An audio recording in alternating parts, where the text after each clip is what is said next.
யார் மகிமையுள்ள சபை?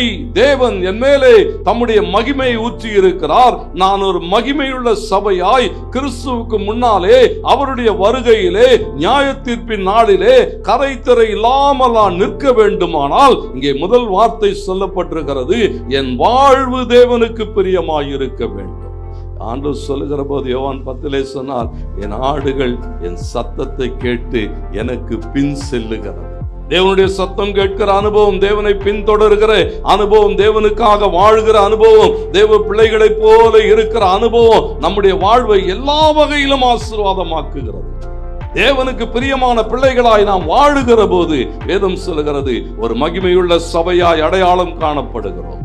ஆண்டவருடைய பிள்ளைகளாக இந்த தேசத்திலே, இந்த பூமியிலே தேவன் நம்ம எப்படி வைத்திருக்கிறான் சொன்னா, தேவனை அடையாளம் காண்பிக்கிற சபைகள்.